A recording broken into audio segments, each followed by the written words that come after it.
Well, I guess I'm live. I tried to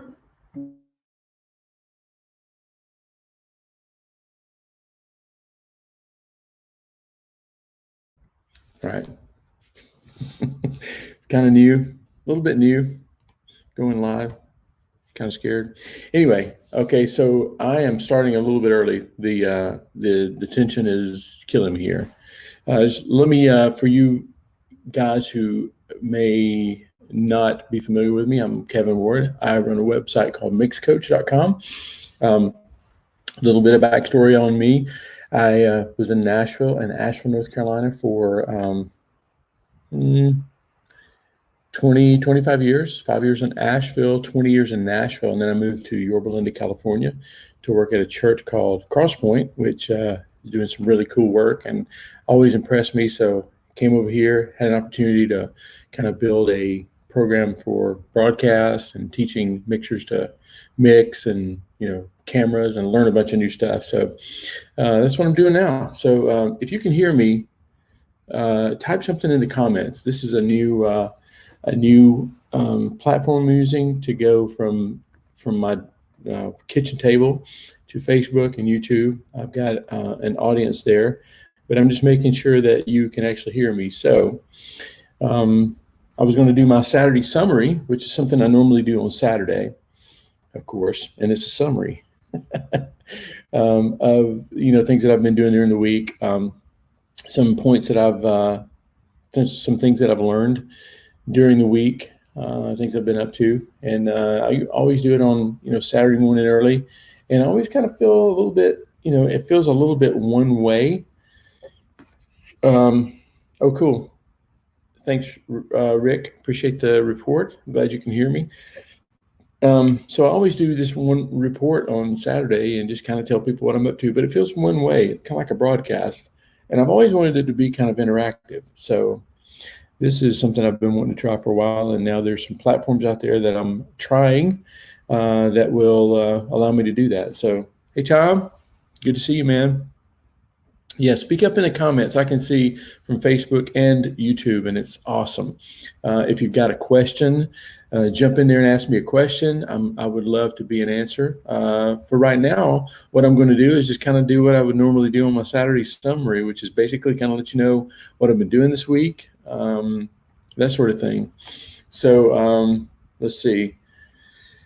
So this week, I worked at the church quite a bit. We've been still finishing up, recording. Everybody who works at a church is kind of like becoming accustomed to doing things a brand new way. We're broadcasting, we're pre-recording some of our stuff. We're doing live for some of our stuff.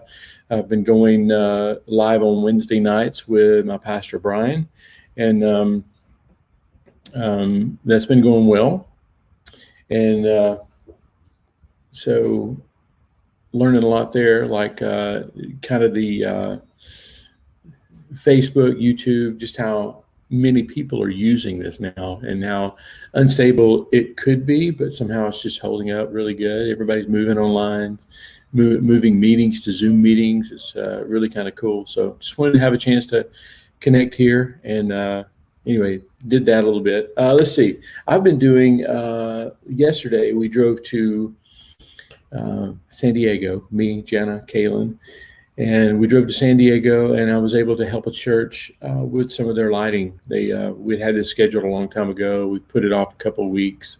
I was able to use this program called Light Key. I don't know. Let me take this down. We are live. Let me take that, see if I can find how to do that. There. Using a program called Light Key. It's lightkeyapp.com. I can see that. That is the program, the lighting program that I was able to install. It's really cool. You're able to, buy it. It's a subscription, so you can buy half a universe, which is 256 DMX channels, or you can buy a whole universe, which is 512 DMX channels. That was what we used, and you're able to just drag and drop light fixtures. It's really, really cool.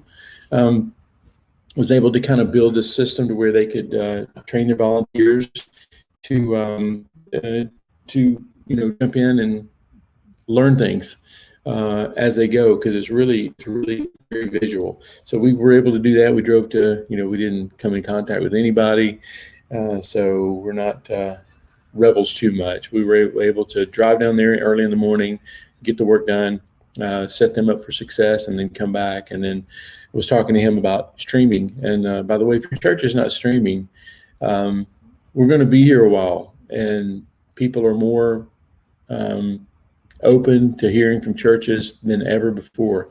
And if your church is not streaming, or if you're scared to, I've actually created a resource that you may want to see. It is called this here. If you go to this website, there is a blog post I've written on how to get your church up and streaming. Now, it's a very simple way. It's a very simple way to stream just from your phone or from your computer, which is better than nothing, right?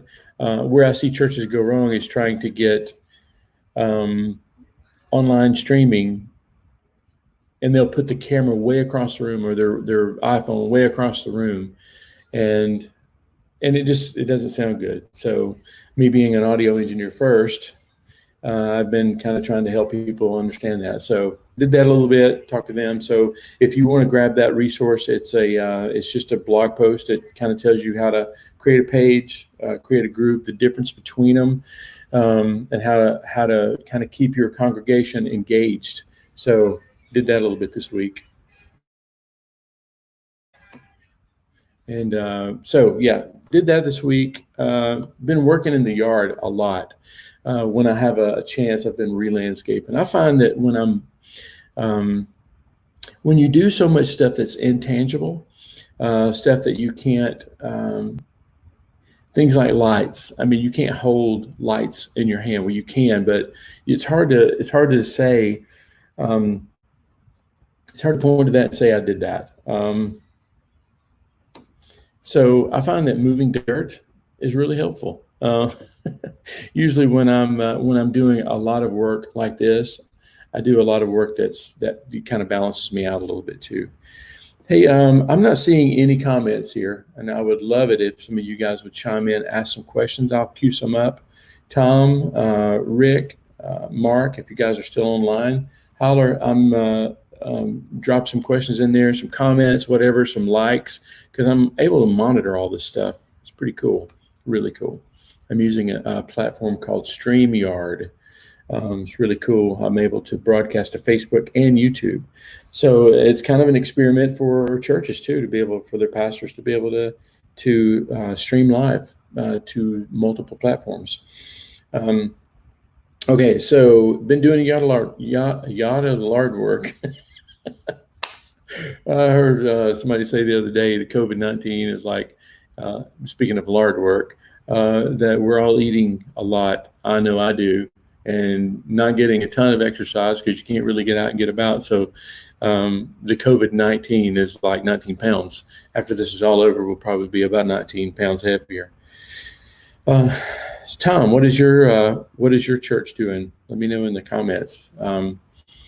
So been reading a book called Can't Hurt Me. Let me look it up real quick. It's got, hey, Troy Peach, Foster Farrell's here. Okay, so this is a book called Can't Hurt Me. It's from, he's an ex-Marine, but he was abused as a kid. What is his name? David Goggins. Really kind of cool. I'm just into it. It was recommended to me by a friend, and just basically how to overcome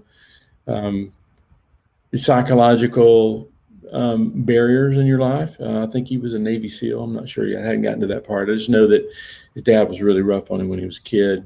It kind of shaped his life. So Daryl G, what are we learning today? Right now we're just learning what I've done this week. So so I'm reading a book called Can't Hurt Me, David Goggins. Really good so far. I've been reading it as I can, but it seems like everything I'm doing is not, besides the yard work, it takes full engagement.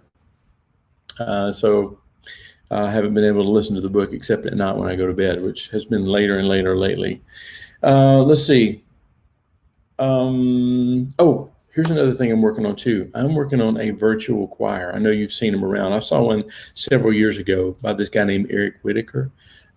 He was able to film himself from the front conducting a choir, and then he would send that video out and let choir members from around the world be able to sing with him talking, and it was really cool. And I've been wanting to do that ever since. And we're able to do it. We're going to do something cool for Easter at our church. Since we're not going to be able to gather together, I figured it'd be a really cool thing to be able to take that down. Not take it down. I'm going to take this down. It would be a really cool thing to be able to do and let some of the people who would normally sing worship at church to be able to sing together. If you want to see, check it out Sunday morning. Here's where you can see what we're doing. This is where we'll go live on Sunday morning. And we've pre-recorded several music sets, and then we record our sermons week to week. Since, this whole situation, things changed week to week. It's kind of hard to pre-record sermons, honestly. But if you want to see what we're doing Sunday morning live, and on Easter Sunday, which is not this Sunday, but next Sunday, we will be broadcasting that, and we'll let you know how it's going. But basically, we're going to have choir members all over the screen singing. We're going to have band members playing. I'm going to be mixing it. I may could live stream that. If you're interested, let me know by a comment or a thumbs up if you're interested in seeing something like that. Hey, Ryan Ruff, good to see you, man. It's good to see your name.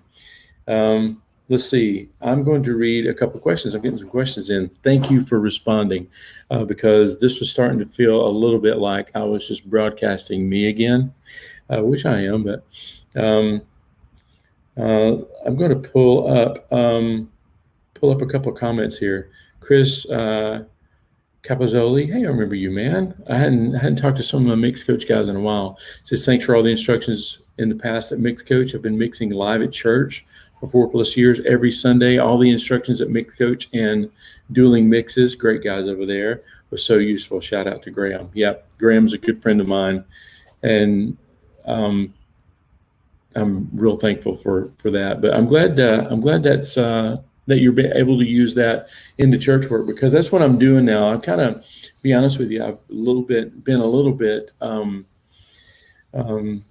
I don't know, disoriented a little bit, because I've always been a mixer, and men with their identity and like, this is what I am, kind of a hard thing to it's harder to navigate than I thought, because now, sometimes I don't feel like I am a mixer, because I don't mix every day like I used to, which I still mix. I still do a lot of that. But mainly what I'm doing is helping churches stream, helping our church stream, training volunteers to run live sound, run broadcast mixes, cameras, some editing.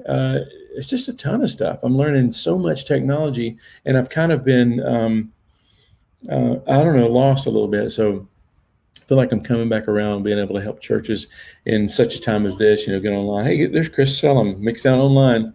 I'm in a chat with him every Friday morning, and it's awesome. Good to see you, Chris. Let's see. Oh, still use my top-down mixing. That's cool.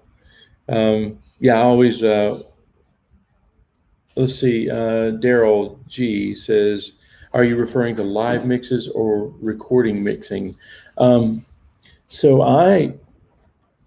actually. We've kind of been hacking the system a little bit. I've always been a Pro Tools fan, and it's kind of a love-hate thing, because they charge a lot for their platform, and it seems like you can't do anything on the cheap in Pro Tools. And sometimes with church budgets, you have to do things as inexpensively as possible, because there's just not a ton of money to be able to throw at resources, or throw resources at things like that. So we have been doing live streams before this COVID thing hit. We've been doing live streams on Facebook, and mainly Facebook. And we started off mixing stems from our CL5 board and just kind of blending them together. Wasn't a great result. Then we started tapping into the Dante system, which is kind of where all the individual tracks appear, pulling them into a TF5, a Yamaha TF5, and then mixing them on an iPad. That was a big step up. Then we started mixing on a couple of different nearly free or very inexpensive DAWs. What we've landed on is Reaper, because Reaper will allow you to record and mix 64 channels from the Dante, and now we're able to use things like auto tune, my favorite SSL compressors, and great verbs and things like that, better than probably what you can find on any stock Yamaha. Able to use that stuff. So we've been training guys and trying to set up a good template for being able to mix live through a DAW, which it feels like a hack, and it kind of is, because it's not stable all the time. But man, it's so much better than just whatever comes off the live board. At the same time, we're recording the multi-track so that we can go back to the live board, be able to train mixers to be able to mix live with live tracks. So it's kind of hard to train people unless it's on a Sunday morning in the heat of the battle. So Daryl, we've been live mixing and recording, and right now we've been even multi-tracking. If you look at what we've been doing online, you'll see that there's some recordings that we did a few weeks ago in the round, and we were able to multi-track those and go back and actually tweak up the mixes a little bit. Most of it we used live to tape, but we were able to go back and do that. So that's what we're talking about. Let's see. Wow. Let's see.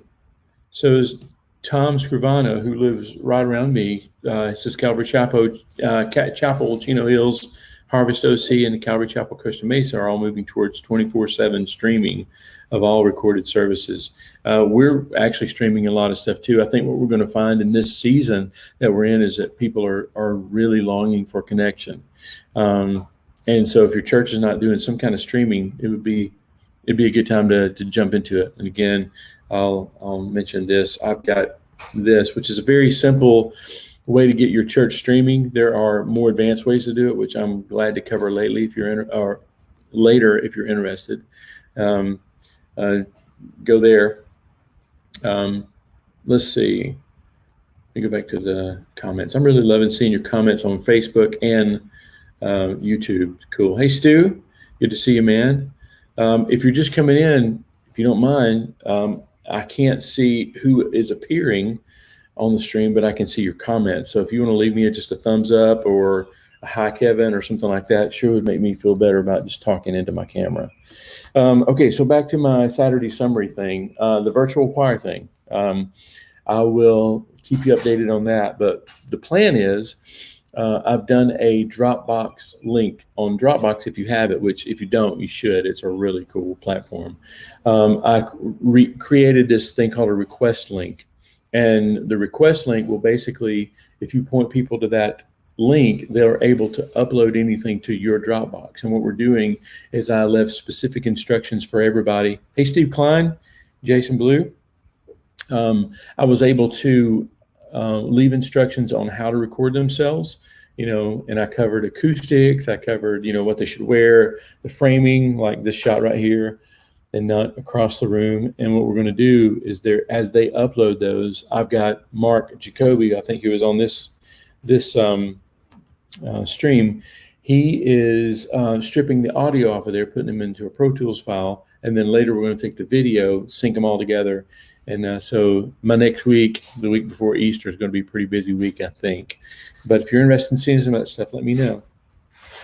Let's see, just a couple other things. I have been lately, by the way, if you're just showing up, I usually do a thing on Saturday morning called Saturday Summary. And basically, it was just kind of to keep in touch with people who are on my mailing list and who, just kind of catching up with what I've been doing during the week. I've been learning a lot of stuff, and and uh, and this is what that is: a live Saturday summary.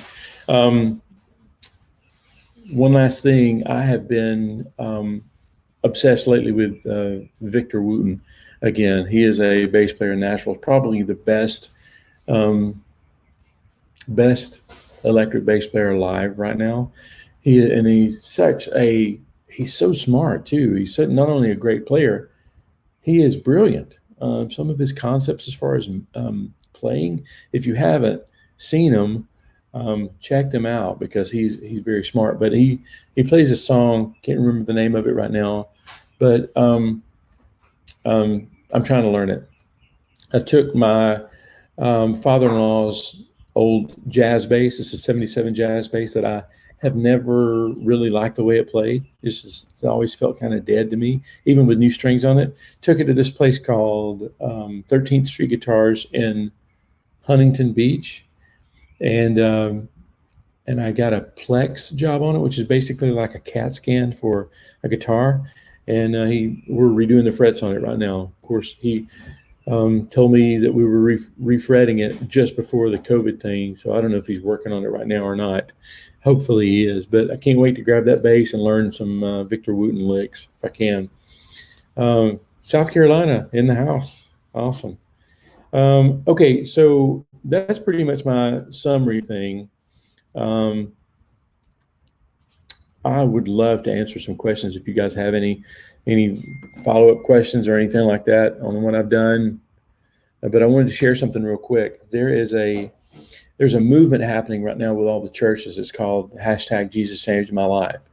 And I've always never been one of the kind of guys that just kind of felt like I had a strong testimony. But, now that I've been thinking about it a lot, I guess I do, because I've been a Christian most of my life. When I was 9 or 10 years old, it's been so long ago that I don't even remember how old I was, but I remember it was Brother Green in our little Methodist church in Anniston, Alabama, Blue Mountain, more specific.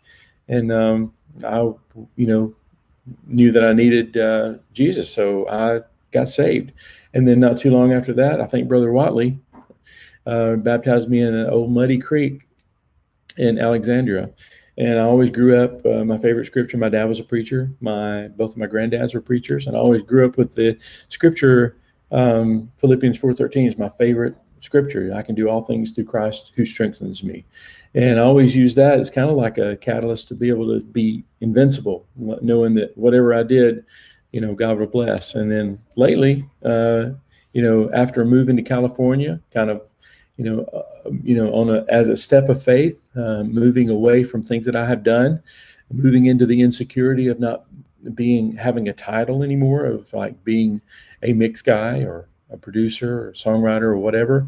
Now I'm, moving into these insecure times, even with the COVID-19. Philippians 4:13 is still my favorite scripture. I can do all things through Christ who strengthens me. And when you read that in context, you realize that, Paul, who wrote that, was a pretty brave man. He was in prison when he wrote that. So it kind of should give us all, it's not when things are going well or when you're trying to take this new business venture or whatever you're doing.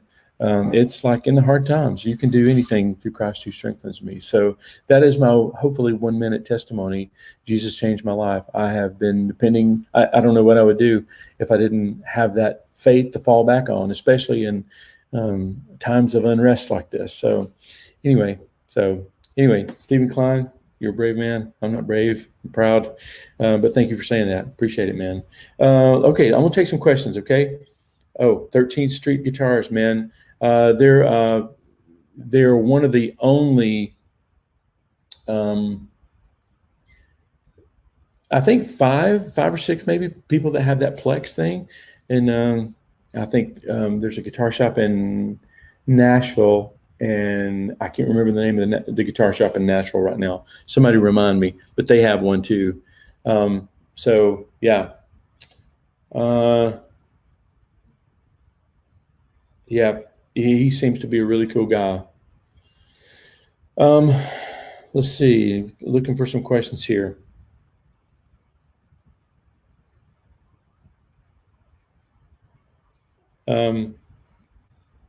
Let's see. Chris Capazzoli says our church currently streams in mono only. Is the bandwidth there to go to stereo effectively?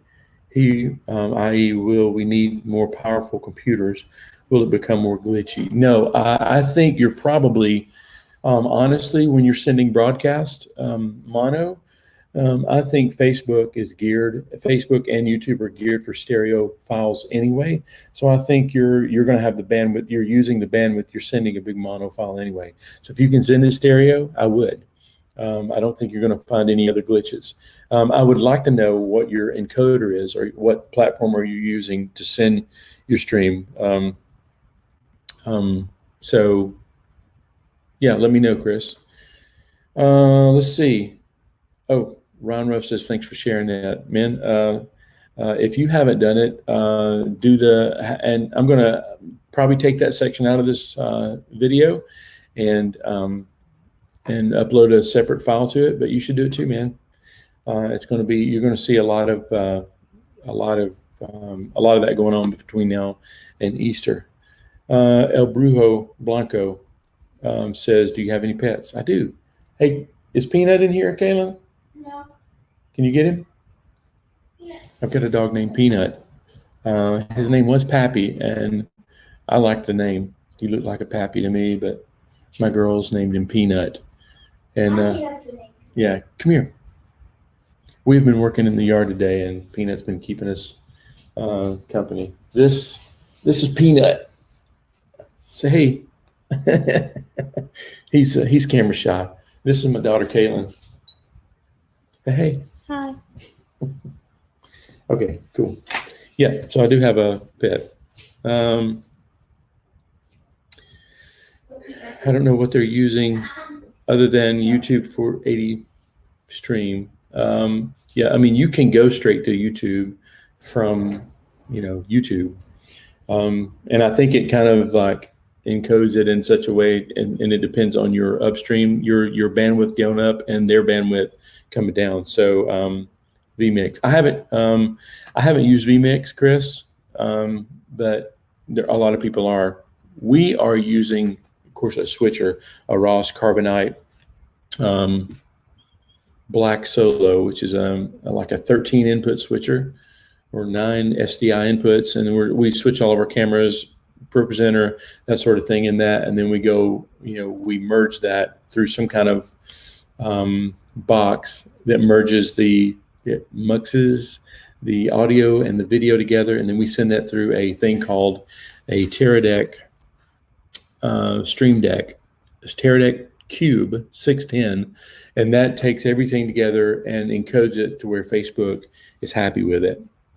And that seems to work for us. But like this platform I'm using right now, which is called StreamYard, a lot of pastors could use this, be able to flash the lower thirds up like I'm doing here, actually put comments up. It'd be a great idea if you haven't done this. It's like, I think I paid $25 to do this morning. You can buy it by the year, which is cheaper. But yeah, it'd be cool. One other thing you can do on here that I'm not positive how to do it, I probably won't do it right now, but you can actually have guests on here and you can share your screen. So it would be kind of cool to have a guest to talk. I don't know if I'll do it, like I said, this time, but anyway. Okay, that is about all I would normally do. It's actually more than I would do on a Saturday summary. Hopefully, I didn't lose too many people. I don't know how many people are actually watching, but I really appreciate you guys who commented. Really do. I may, what I'm probably going to do, and if I say it right now, I'll probably do it. But I think I'm going to go live at lunch every day this week just to see what happens. So there you go. It's on the table. If I'm not online by lunch, which, between 12 and 1 here, even though I'll be busy, I think I can pull this off every week. It may be from a different place every week, but I think I'm going to do this every day this week. and we can chat for a little bit. I'll let you know what's going on. So that should be fun. Hey, just a couple other resources I was going to mention too. I have got a course called MixCoach Approach to Mixing. If you are bored and you want to learn to mix, I know that I have been in the mood to learn some new skills lately. I'm learning video production. I'm learning video editing. I'm learning all kinds of stuff about production in general. I'm a student first and foremost, and if you want to learn to mix a big band orchestra in Pro Tools, this is a good resource for you. If you just go to mixcoach.com/MATM, MixCoach Approach to Mixing is what that stands for. There's a course there for you. If you are not advanced and you want to, and you're wanting to learn audio, and you don't know how a microphone works, you don't know how a direct box works, you don't know what +10, -4, balanced, unbalanced cable, then I have also created a great course for you, and it's called Basics, Signal Flow Basics. Mixcoach.com/basics. It's on the screen. If you want to go check that out, this would be great for pastors. As a matter of fact, I think the page that you'll go to here is for pastors, because what I designed it for is for volunteers that want to come in, they want to serve the church, they want to learn new skills, but they don't know even how to roll up a chord. This is kind of something that I created that's going to hopefully continue to expand, but it's called Basics, Signal Flow Basics. So check that out. Okay, that's me, Mix Coach Kevin Ward. Thanks for hanging out with me, guys, today. It looks like I've got a few more comments here at the very end. Man, this has been fun. Thanks for the interaction. Yes, and we do need to do our coffee, man. Rick, I look forward to it. And maybe hit me up. You got my number. Text me, and maybe we can have a virtual Zoom call or something like that. My dog is barking in the backyard. Kevin Cafe. Oh, that sounds good, Tom. Maybe I could call it Kevin's Cafe. I might could do that. Let's see. I should be able to come up with some questions by then. Okay, cool. I will see you guys hopefully tomorrow. Okay. For now, I will go. All right. See you soon.